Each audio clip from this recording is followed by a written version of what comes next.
On the morning of October 14, 2019, the courtroom in the small city of Ashbourne was thick with tension. The trial of Daniel Cortez, a man the media had dubbed the Gentleman Butcher, had already been dominating headlines for weeks. He was accused of orchestrating the brutal killing of wealthy property developer Alan Price, a man who had crossed the powerful Eastwood crime family one too many times. The prosecution's evidence was fragile. They had phone records. They had grainy CCTV images of Cortez's car in the wrong place at the wrong time. They had whispers from people too scared to testify.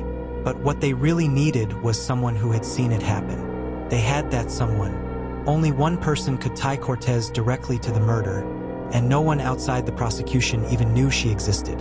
Her name was Marissa Kane. Marissa was not the kind of person you'd expect to end up in a case like this.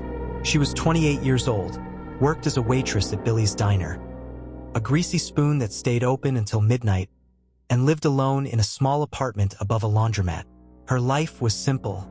She worked late shifts, went home, and spent her days off reading crime novels and watching documentaries she claimed were for entertainment. Not because she believed anything like that could happen to her. People who knew her said she was friendly but private. She didn't post much online, she didn't date much, and she kept to herself.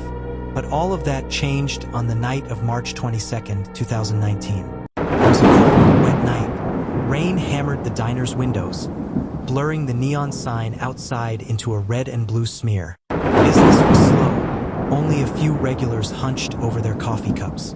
Marissa clocked out at 11:47 p.m., slung her bag over her shoulder, and waved to the cook. "Night, Lou. Stay dry out there," he replied, flipping off the kitchen lights. She took her usual shortcut, a narrow back street that cut several minutes off her walk home. It was usually empty at that hour, except for the hum of streetlights and the sound of her own footsteps. Halfway down Ashcroft Alley, she heard something. Two heavy car doors slammed shut, followed by muffled voices.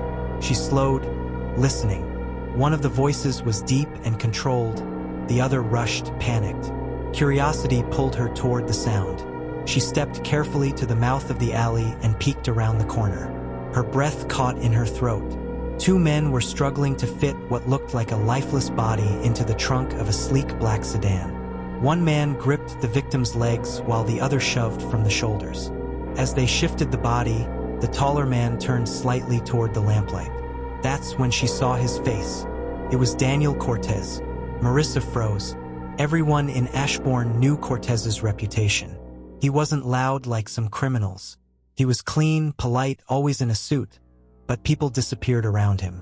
And when they did, no one asked questions. She forced herself to keep walking, not looking back.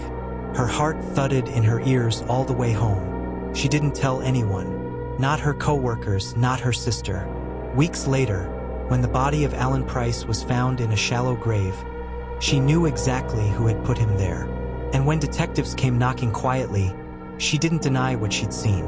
Detective Harris, a man with gray hair and a face weathered from decades on the job, told her something that made her skin crawl. "You might be the only one who can put him away, but that means you're not safe. You'll have to disappear for a while." Her identity was kept sealed. Not even Cortez's lawyers knew her name. 2 days before her testimony, she was moved to a small safe house outside the city. A single-story cabin with one bedroom, a stocked fridge, and a landline for emergencies. It was meant to be secure, but it felt too quiet. The walls seemed to absorb sound. At night, the wind scraped tree branches against the windows. Harris visited twice a day, checking in. "You're safe here," he assured her. "I just want this over with," she replied. "Once I testify, I'm gone. New name, new life." She tried to sleep, but the nights were long. On the second night, she thought she saw a shadow move past the window. She told herself it was just the wind. The evening before her testimony, she called her sister from the landline. "It's almost over," she said, her voice trembling. "You sound scared," her sister replied. "I am. There's something about this that doesn't feel right." She didn't elaborate. That night, she made tea, sat at the small kitchen table, and stared at the clock. Outside, the rain had started again. Every creak of the house made her flinch. Just before midnight, she thought she heard footsteps on the porch. She stood, holding her breath, but when she looked out, no one was there. Still, she double-locked the door before going to bed. Harris arrived at 8:15 a.m. the next morning to take her to court.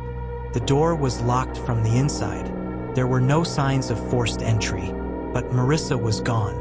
Her jacket was draped neatly over a chair. Her phone was on the nightstand. The bed was made as if she hadn't slept there at all. The only clue was a single slip of paper on the pillow. The handwriting was rushed, uneven. "I was wrong. He's not the only one." Some believe she was taken, silenced before she could testify. The Eastwood family had money, power, and connections in places that mattered. Others think she ran, that maybe she'd learned something in those last days that made her too afraid to speak.